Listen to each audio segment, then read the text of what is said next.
सालार और सितारा के बीच की मिसअंडरस्टैंडिंग्स खत्म होने की बजाय बढ़ती ही चली जा रही हैं और मेरी इस बात से आप सब लोग मुत्तफिक होंगे कि ड्रामे के अंदर रोज ही एक नया ट्विस्ट आ जाता है। पहले सितारा ने सालार की नानी के मरने पर बहुत ही ज्यादा ओवर रिएक्ट किया। देखें, ठीक है, हम मानते हैं कि वो सहारा थी सितारा के लिए और सितारा उसको अपना बहुत कुछ समझने लगी थी, लेकिन उसके साथ उसका कोई ब्लड रिलेशन तो नहीं था कि तुम अपने शौहर के साथ अपना रिश्ता खराब करो उसकी नानी के मरने की वजह से। फिर उसकी माँ ने क्या सिला दिया, यानी कि सितारा की सास ने क्या सिला दिया इतना ज्यादा दुख करने का अपनी माँ के ऊपर। कोई किसी को परवाह नहीं होती आजकल किसी की। जब इसकी नंद का बेटा पैदा होता है तो जाहिर है ये अपनी क्लास के मुताबिक गिफ्ट्स लेकर जाती है, तो वो इतनी ज्यादा बातें बनाएगी कि किस किस्म के घटिया किस्म के तुम गिफ्ट्स लेकर आ गई हो, और ये तुम्हारी क्लास को जाहिर करता है। और सालार को भी इसकी वजह से काफी ज्यादा बातें सुननी पड़ेंगी। अब सालार जब तक अपने तरीके से अपना रोजगार हासिल करने के काबिल नहीं होता तब तक ये दोनों जो है ना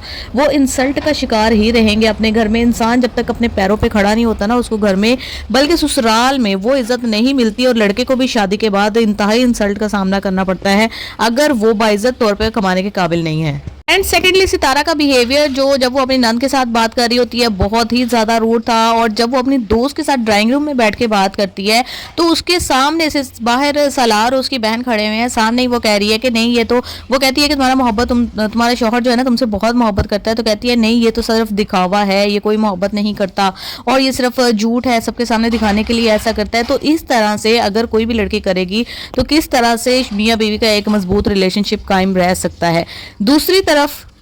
किरण अपने बॉयफ्रेंड के कहने पर जो उसके घर रिश्ता आता है उसकी इंतहाई अजीब तरीके से इंसल्ट करती है और उनको घर से भागने पर मजबूर कर देती है।